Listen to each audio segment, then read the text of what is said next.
Cristo morreu por nós e fomos resgatados. Podemos nos achegar a Ele e no nome e pelo sangue de Jesus recebemos perdão, restauração e, portanto, um dia, como registrado no Apocalipse 22, versículo 14, bem-aventurados aqueles que lavam as suas vestes no sangue do Cordeiro, para que tenham direito à árvore da vida e possam entrar na cidade pelas portas. O pagamento, queridos amigos, foi feito. E foi feito por Jesus Cristo. Vocês que têm estado aqui por 3 noites estarão lá e espero que tragam seus amigos ou aqueles que queiram ver todos os assuntos. Você verá todas essas coisas novamente. Mas a coisa que eu quero que você se lembre acima de tudo é que, quando você esteve aqui, mostramos mais do que suficiente indícios ou provas de que estas coisas foram encontradas. Elas são coisas de Deus, não são coisas minhas. Ele me autorizou a fazer isso. Amigos, porque eu sou apenas um simples homem. É bastante óbvio que eu não tenha descoberto isso sob minha própria inteligência, ou da minha própria inteligência eu consegui tudo isso. Não penso que haja alguém na Terra que seja capaz o suficiente para descobrir tudo isso. Mas Deus sabia onde estavam desde o primeiro dia, e Ele quer que todos vejam.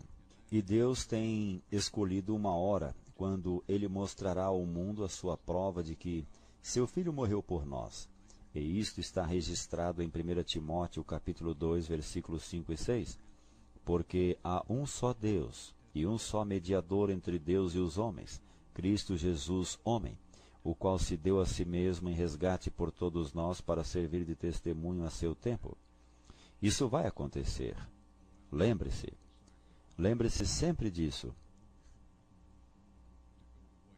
E, por favor, amigos, não permitam que o maravilhoso sacrifício de Jesus seja em vão para vocês. Não permitam que Satanás diga, bem, outras pessoas podem ser salvas, mas você é um ser lastimável. Não é verdade. Deus nos aceita como somos, perdoa-nos os pecados, restitui-nos a sua semelhança, mantém-nos fiéis até o fim e, em seguida, dá-nos o direito à árvore da vida para que possamos desfrutar uma eternidade com Deus amoroso. E ele diz em sua palavra, o que mais eu poderia ter feito na minha vinha? A resposta é, nada.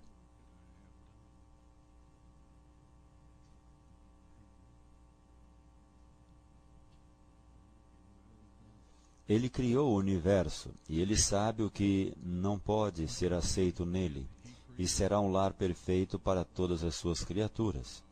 Não temos que fazer nada, só o que eu disse. Temos acesso direto ao trono de Deus, podemos estar sem vacilar diante do trono da graça, mas a medida do pecado é a mesma. Paulo, no Novo Testamento, diz, porque eu não conheceria a concupiscência se a lei não dissesse, não cobiçarás.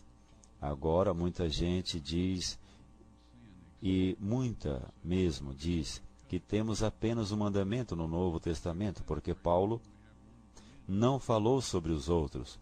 Se na Bíblia foram postos 10 mandamentos, toda vez que o assunto vem à tona, temos dificuldade de tratar.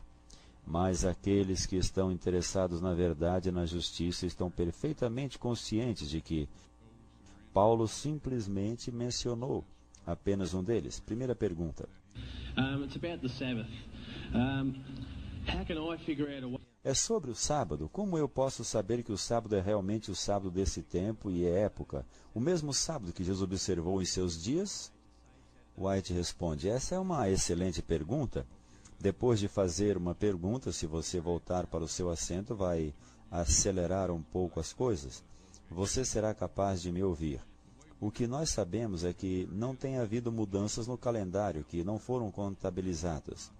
E nenhuma mudança foi vista que envolvia a sequência dos dias da semana. 10 dias ou 15 dias. foram retirados, mas nenhuma mudança na ordem ou sequência dos dias da semana. Então você pode ter a certeza absoluta de que o sétimo dia da semana, no nosso tempo presente, é o mesmo ciclo que Cristo observou quando esteve aqui na Terra, e assim é a verdade. Muito obrigado. No meu entendimento, você teve um encontro com um anjo em forma humana. Você pode nos falar sobre isso, por favor? Bom, que eu tive um encontro com um anjo, tive vários de fato. Estou consciente de que uns 16, por exemplo, até hoje. Eu lhe conto o mais breve encontro que tive. Um dia nós estávamos nas escavações da Arca da Aliança e um homem veio, assistiu por alguns minutos e perguntou se poderia ajudar. Eu disse, certamente. E então ele estava carregando baldes e me fazendo perguntas, como vocês todos aqui hoje estão. Eu estava fazendo o meu melhor para lhe responder, como eu estou agora também hoje fazendo. E ele então disse, eu gostaria que você viesse até nossa escola. E ele disse, estou tendo um curso de religião e gostaria que você pudesse falar conosco. E eu disse, olha, eu ficaria muito feliz. Você escolhe um dia ou a noite e me comunica, e eu então irei. Então ele disse, se você me permitir um minuto, vou correr e ligar para eles. Então ele ligou, disse quarta-feira à noite, e eu disse, tá ok. Então quarta-feira à noite eu parei o serviço um pouco mais cedo, tomei um banho, aluguei um carro e fui até lá. Ele tinha me dado instruções, disse, você pega a esquerda, nessa rua à direita e depois à esquerda nesta rua, e nós estamos em casa número tal e tal. Pois bem, fui para a rua onde deveria entrar à esquerda e tinha uma esquerda nela. Não pude encontrar uma direita. Não há qualquer sinal. Fui para frente, fui para trás procurando o sinal 5, 6 vezes e não consegui encontrá-lo. E eu disse, Senhor, se você quer que eu fale para essas pessoas, vai ter que me ajudar. Não consegui encontrar a rua. Fui de volta em direção à cidade e disse, eu vou dar meia volta e ir para frente e para trás mais uma vez. E caso não encontre, não posso fazer nada, a não ser voltar para o meu hotel. Então me virei e ali estava aquele pequeno e velho homem titubeante, caminhando ao longo da borda do meio-fio, tropeçando para a rua, tropeçando de volta por outro caminho. E ele não estava bêbado. Ele era simplesmente um homem velho. Eu não o tinha visto, mas percebi que se não ajudasse a sair fora, ele seria morto. E então parei e disse, Senhor, posso levá-lo a algum lugar? Alguém vai atropelar você. Ele disse, sim, pode, muito obrigado, eu aceito.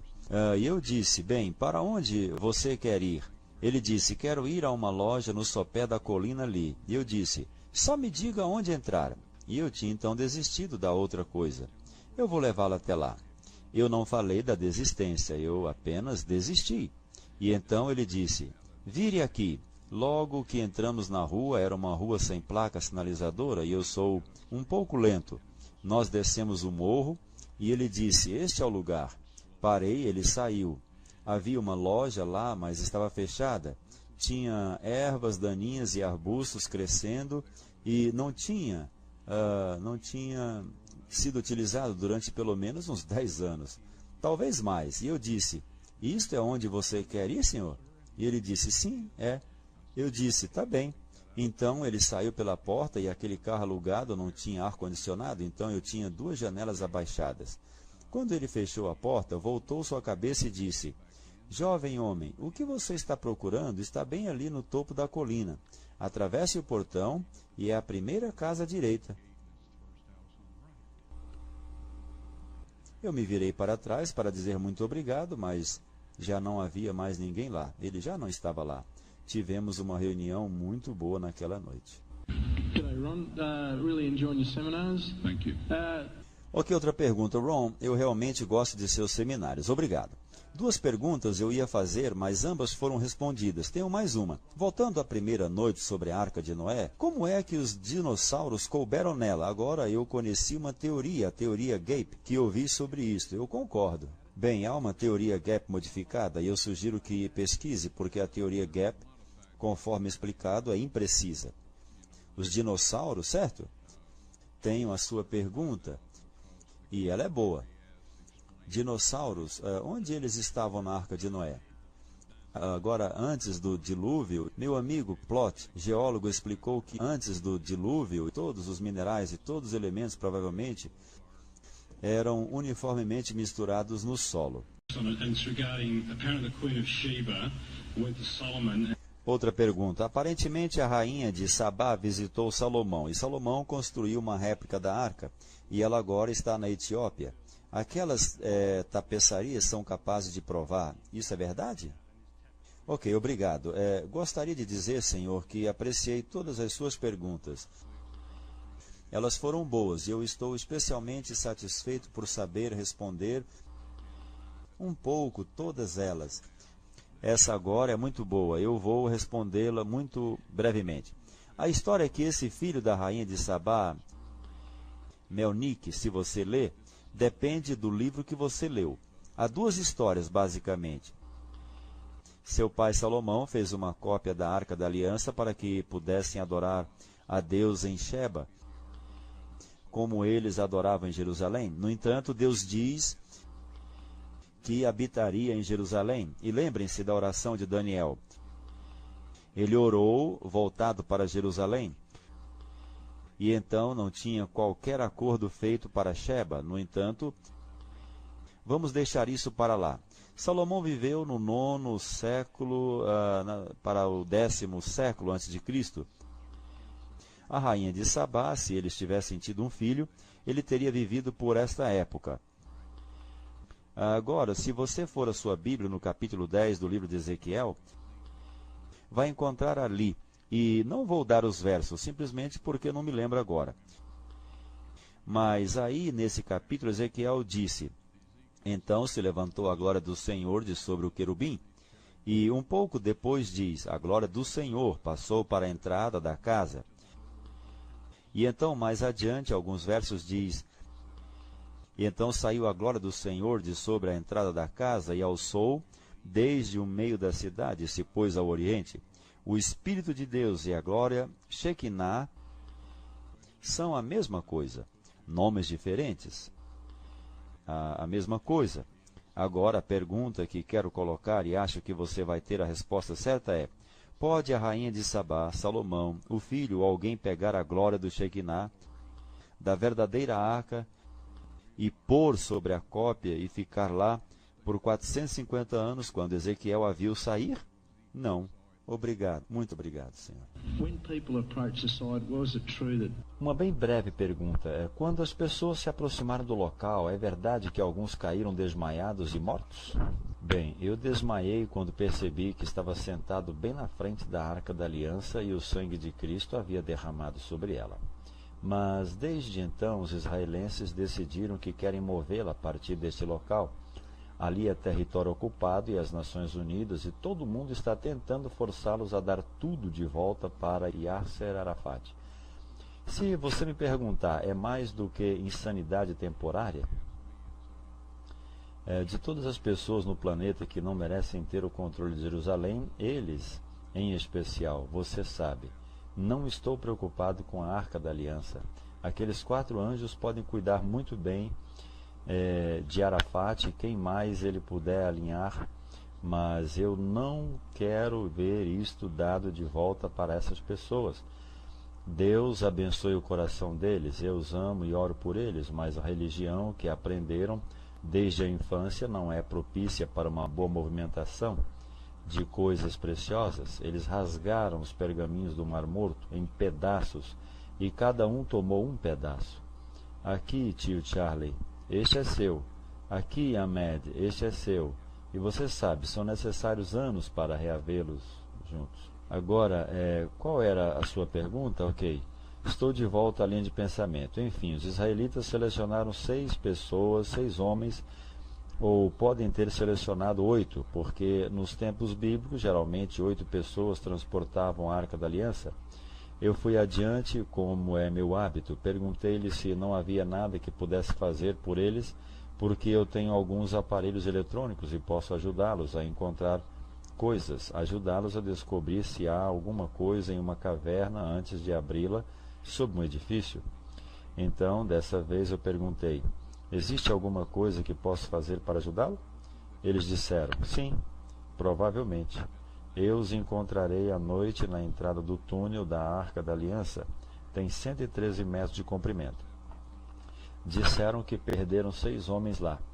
E ninguém vai ver o que aconteceu com eles. Então fui.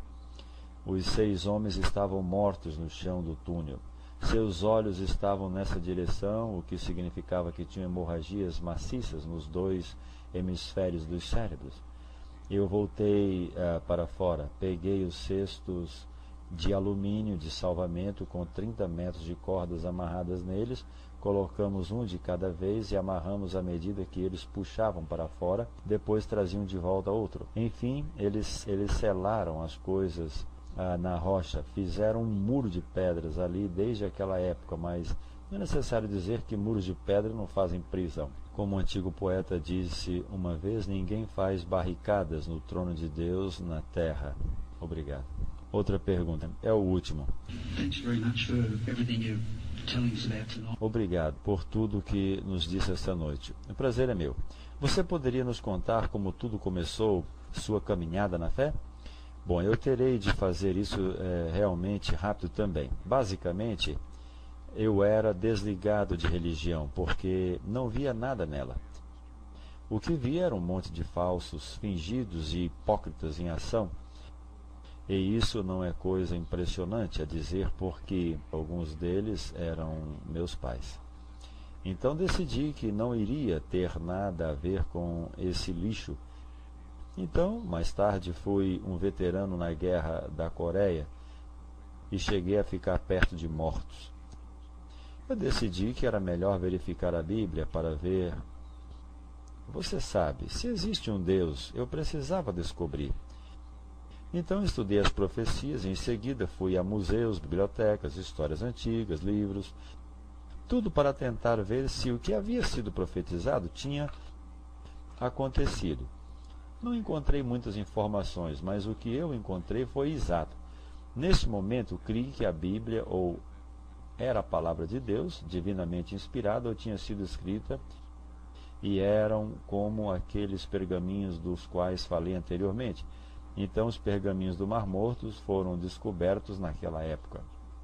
A tradução deles mostrou que todos os livros do Antigo Testamento, exceto o livro de Esther, estavam lá. E as profecias de Cristo estavam lá também. Eles foram escritos no 1º e 2º século a.C., com notas indicando que eram cópias de manuscritos mais antigos. A essa altura eu estava convencido de que a Bíblia era a palavra de Deus. Então eu disse, Senhor, por favor, me ajude a usar a minha vida por uma coisa útil. Fui impressionado a descobrir a Arca de Noé e um ano mais tarde essas coisas que eu soube onde estavam.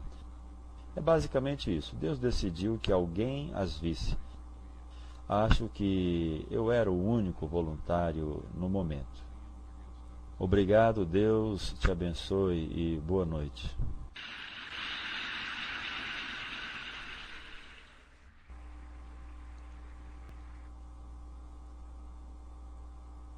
Alguns de nós temos recebido esta carta que teve ampla distribuição na Austrália.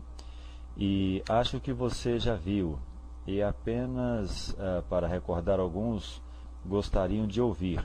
Ela é de uma autoridade israelense em antiguidades. Vou começar do início.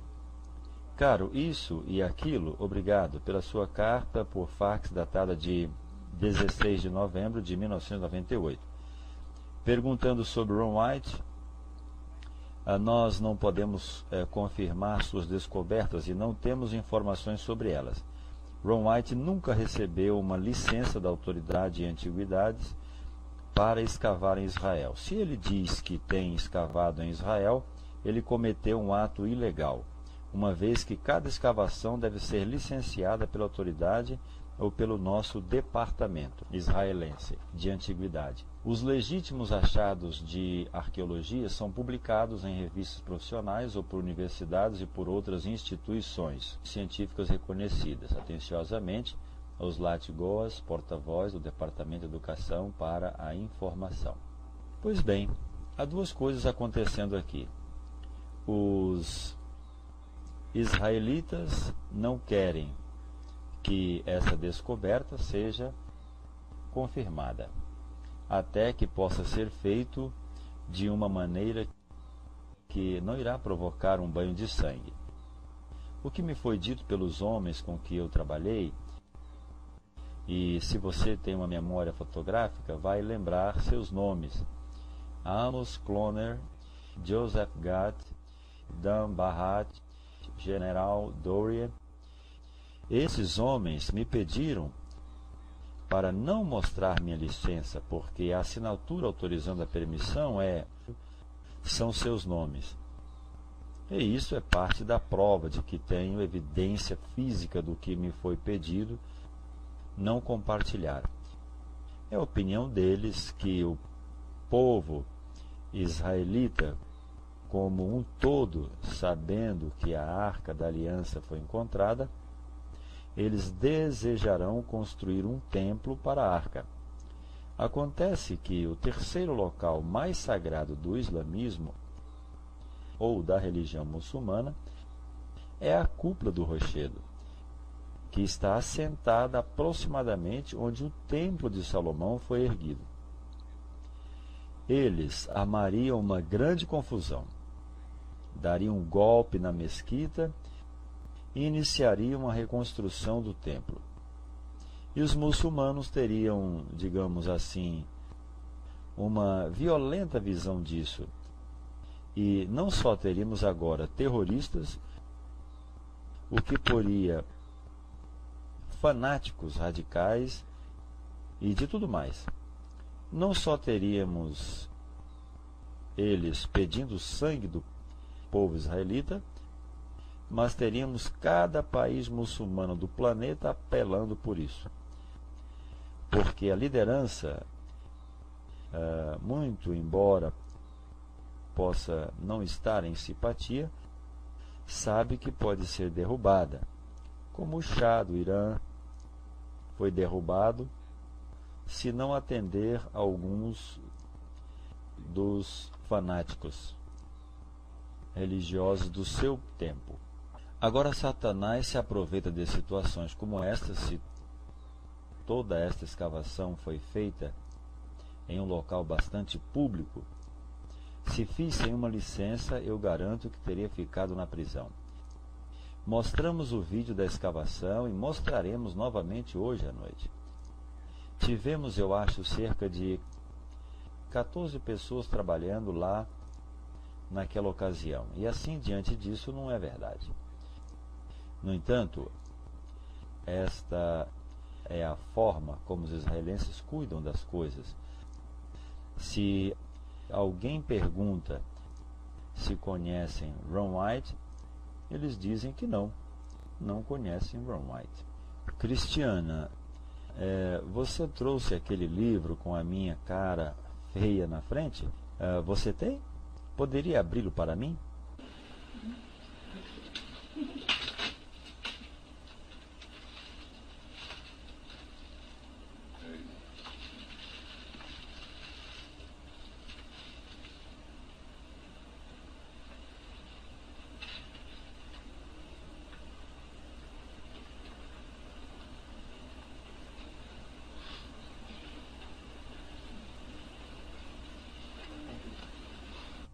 Ok, aqui está. E se Cristiana for amável, que deixe isso ficar aqui, onde vocês podem dar uma olhada um pouquinho. Este é o homem que tinha estado no cargo de antiguidades na área de Jerusalém, durante o tempo em que realizamos a nossa escavação. Quando chamado e perguntado se ele sabia quem era Ron White, ele disse não. Se você olhar para essa foto, você vai ver que a verdade é outra coisa. Tudo o que eu digo é isto. Deus mostrará tudo: as tábuas de pedra, a Arca da Aliança, serão apresentadas em vídeo. Pois o sangue de seu filho sobre o propiciatório é sua prova para este mundo que seu filho morreu para nós. E em 1 Timóteo capítulo 2, versículo 6 diz: porque há um só Deus e um só mediador entre Deus e os homens, Cristo Jesus, homem, o qual se deu a si mesmo em resgate por todos, para servir de testemunho a seu tempo, ou prova apresentada no devido tempo. Portanto, até que o devido tempo chegue, se o que a Bíblia diz sobre o sangue de Cristo, dando testemunho na terra e tudo mais, não persuadi-lo, então não há mais nada que eu possa fazer. Bom, sabe, isto é entre você e Deus. E creio que este é um tempo de teste para aqueles que professam seguir a Deus. Lembre-se que Cristo tinha vastas multidões o seguindo em todos os lugares para onde ia. E um dia ele lhes disse: comei da minha carne, porque a minha carne verdadeiramente é comida e o meu sangue verdadeiramente é bebida. E diz que muitos, pois, dos seus discípulos, ouvindo isso, disseram: duro é esse discurso. Ele conhecia aquelas pessoas lá fora, através do poder do Espírito Santo. Ele teve o discernimento. Você e eu podemos ter isto. Ele não utilizou nada que não temos acesso nos dias atuais. Se essas pessoas tivessem ficado e lhe perguntado, como muitas vezes seus discípulos fizeram depois que ele dava uma declaração, você sabe, um pouco imprecisa, teria lhes dito exatamente que significado tinha, mas eles não se preocuparam em ficar por perto. Eles tinham visto todos os milagres, tinham provavelmente comido pão e do peixe que havia sido milagrosamente multiplicado, mas quando algo duro veio, saíram de perto. Agora, quando você compartilhar essas coisas com alguém, elas irão jogar esta carta em seu rosto. E de repente começa a ser o fato ou ato pelo qual o que eu digo e mostro é julgado. Isso não é a realidade, amigos. Isto é um engano. É uma deturpação dos fatos, e aquele que escreveu sabe disso. Seus motivos poderiam simplesmente ser para evitar uma confirmação do que foi feito. Mas a motivação dos que mostram isso é tentar destruir a coisa mais preciosa que Deus fez por nós. E, tragicamente, eles terão o seu dia no tribunal. E peço-lhes que ore por essas pessoas. Cristo morreu por eles. Deus os ama. Só ore que Deus vai intervir de alguma forma em suas vidas, para que eles não lutem contra o Deus que tem feito muito, muito, muito por eles.